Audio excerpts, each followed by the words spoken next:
ఎందుకు చంపాలనుకున్నావు బ్రో? ఏం మాట్లాడుతున్నావు బ్రో? ఏమైంది?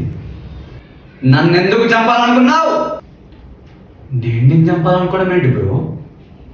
థియేటర్ దగ్గర బిఆర్ రైస్తో అటాక్ చేయించి బోరపడ్డ బుజ్జి మీద డైవర్ట్ చేస్తావు. ఫ్లైఓవర్ యాక్సిడెంట్ని ముద్రగడ్డ మీద డివైడ్ చేస్తావు. 30 రోజులు అయిపోతుంది, ఇంకా వాడిని వీడిని నమ్ముకొని లాభం లేదని సార్ డైరెక్ట్గా నువ్వే వచ్చి కోడింగ్ ప్లాన్ చేస్తావు. నీకేమైనా పిచ్చా? కోడింగ్ ప్లాన్ చేయడం ఏంటి బ్రో? చేతికి మట్ట అంటకుండా వేసేద్దాం అనుకున్నాం, కానీ నేను ఇప్పుడు ఆ మట్టే పట్టించింది. జిమ్మించు!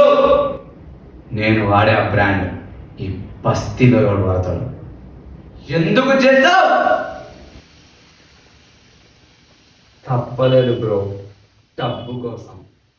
ధనం మూలం ఇదం జగత్. నీకు అర్థం కాదులే, మా తెలుగులో బాగా చెప్పేవారు.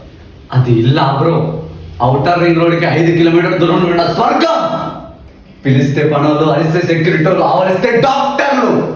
అరే, నించుంటే స్నానం అయిపోతుంది, పడుకుంటే పగలైపోతుంది, సుఖపడుతుంటే రోజు అయిపోతుంది. ఒక్కడు బ్రతకడం కోసం 100 మంది చేస్తున్నారు బ్రో ఇంట్లో. ఆ ఐశ్వర్యం 30 రోజులు అనుభవించాల్సింది కాదు బ్రో, 100 ఏళ్ళు అనుభవించాల్సిందే. అప్పుడు డిసైడ్ అయ్యా బ్రో, నాకు బ్రతుకుండాలంటే నువ్వు బ్రతుకుండొద్దని.